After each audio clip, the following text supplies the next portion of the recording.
Welcome back to Warpaint TV, Monday, February 1st, 2010. Once again, I'm Shane Williams here with Chiefs Insider Nick Athan. How's it going today, Nick? Good, how are you? Great, great. Hey, let's get right to it.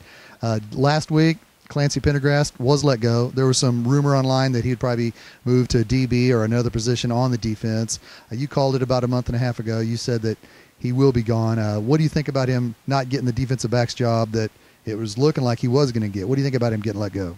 Well, I think it was the right move, and I don't think Romeo Crennel would have come aboard if he didn't have a say at who this coaching staff was. And Clancy Pendergrast wasn't very well respected among the Chiefs players, and he was a Todd Haley guy along with Dedrick Ward, who also was let go. But I'm sure Romeo said, if I'm going to take the job in Kansas City, that I'm going to put my own coaching staff together, and that's exactly what happened. And the same goes for Charlie Weis. It's going to be the same thing on his side of the ball. You know, I think past relationships mean nothing. I think the Chiefs have entered a new era. They've got a couple of really strong assistant coaches, which we talked about last week. And Todd Haley has to respect them enough, and I think he does, to say, hey, you know, these guys have been around the league. They've got Super Bowls. You know, we do need better coaching. And, you know, to Haley's defense, I mean, he didn't come aboard till after the Super Bowl a year ago, missed the Senior Bowl, was not able to put a good staff together, kind of got leftovers and guys that he knew, which kind of showed that his coaching fraternity and tree isn't as long as Charlie Weis and Romeo Crennel are. But not surprising at all. He did a terrible job last year. This defense got worse as the season went on, and I think right now they're going to make the moves that need to be made to get some better coaching, because they've got to coach these players up, and that's what the previous staff was unable to do. Anthony Pleasant is now he was with the Chiefs last year in the minority role, and now he's with the team as the assistant coach on the defense. He played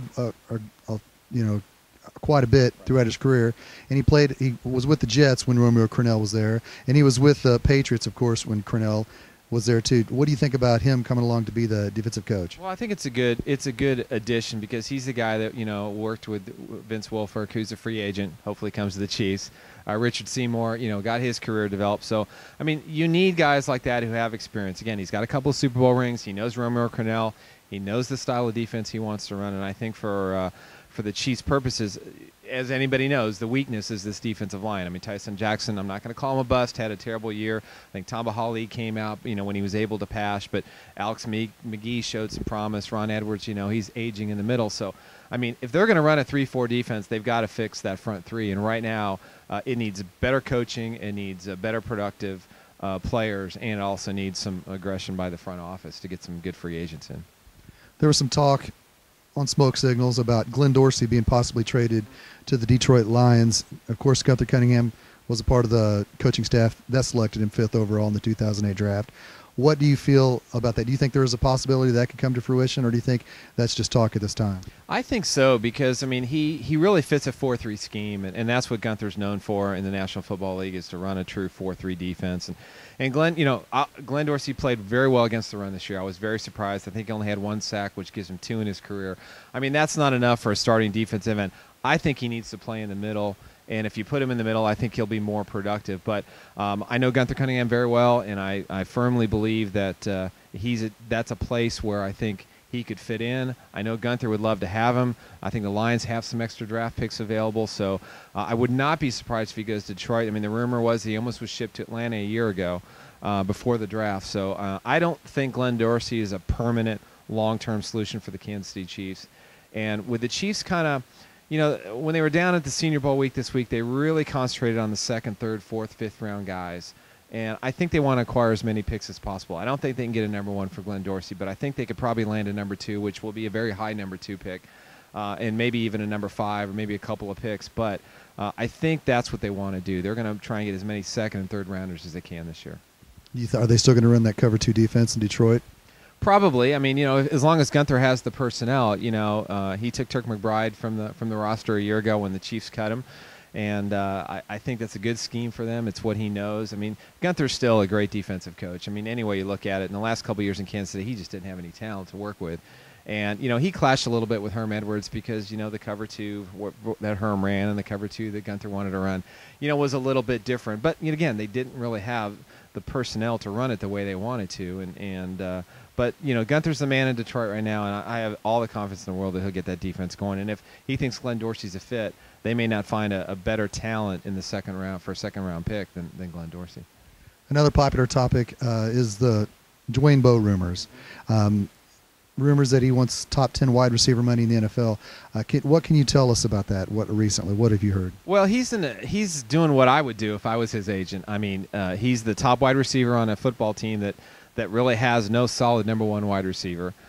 Chris Chambers is an unrestricted free agent. Regardless of the collective bargaining agreement, they have not made overtures to sign him to a long-term contract, which I think they should, because I think, to me, he's kind of the second coming of what Eddie Kennison was when Dick Vermeil got here. But Dwayne Bowe's asking for top money. So is Deshaun Jackson in Philadelphia. Debo signed a 5-year, $8.2 million contract. Got a lot of chunk of it up front. And right now he's in a position that says, hey, I'm the number one guy, and if you don't sign me, then you're going to have to bring in a free agent. You're going to have to draft another wide receiver in the first round, and you don't know what you're going to get there. He's smart to do it this way. I mean, listen, maybe this is his payback. He was in the doghouse with Todd Haley from day one. I thought Debo came into OTAs last year in the best shape I've ever seen. He dropped the show mentality. He seemed like a more grown-up, mature young man. Then he got suspended for 4 games for whatever the substance was, and he was in Haley's doghouse. But when this offense started to play well, he and Chambers were on the field making plays, and when they threw the ball to him, for the most part, he did the job. Yeah, he's still got a case of the drops, and yeah, he's got some issues in his concentration. But I thought his route running was really good toward the end of the season, before the suspension. And, he's going to want top 10 money. And honestly, I think he can still be a top 10 receiver. I think he can be an all-pro receiver. And if the Chiefs are going to get this offense to the next level, he and Matt Castle have to get on the same page. And the only way I think Dwayne Bowe is going to get on that same page is if he gets a contract done before OTAs start, because I don't think he'll show up. Do you think it'll be similar? He'll miss the practices that aren't mandatory, but he'll show up in July, or do you think this could go on into August? Well, contractually speaking, and with the CBA even in a flux, the rules still apply. He's going to have to show for the mandatory mini camp sessions and all those things. So he'll do that, I'm sure, just like Brian Waters did a year ago, and Brian wasn't real happy about being a Chief and certainly didn't like his first confrontation with head coach Todd Haley. So a similar situation. Hey, these guys are under contract. They've got a collective bargaining agreement that is in place. There are rules and fines that are attached, and I don't think Debo's going to want to get fined, so he'll probably show up. He may not talk to the press, but Scott Pioli's got his work cut out for him right now. I mean, he's got to show his new assistant coaches, he's got to show his existing players that, there is a core of talent here and we need to take care of it. I mean, they did that in New England. For the most part, they took care of their core. You've got Dwayne Bowe, you've got Derek Johnson, you've got Jamal Charles, you've got Jared Page, you've got Tamba Hali, guys that fit this football team that he needs to take care of, extend their contracts, give them new contracts. And that also shows free agents in March when they come open and say, hey, Kansas City's a place to go. Because there's going to be a lot of talented players available, whether they're restricted or unrestricted free agents. There's going to be a lot of trades. There's already rumblings that Brody Curl may end up in Buffalo with Chan Gailey. There's talk Brian Waters may go to Buffalo as well. So, again, you're going to hear a lot of rumors because a lot of these guys are going to be in a situation where, the Chiefs are going to have an opportunity to move some players, but they have to show they can sign them.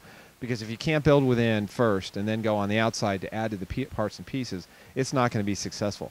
I think Scott Pioli learned a lot about this organization, a lot about this football team. I think Clark Hunt clearly understands that they didn't raise ticket prices. Now they know, hey, we've got to do things right. They've done well so far. I love the additions of the assistant coaches. I love the attitude they had down at the Senior Bowl. I like what they're doing to try and remold this football team because they've got a golden opportunity with a lot of money to spend to fix a lot of holes in what will be, and we'll talk about it more, a very deep draft. You heard it here first from Chiefs Insider Nick Athan. Once again, I'm Shane Williams with Warpaint TV. Until next time, thank you.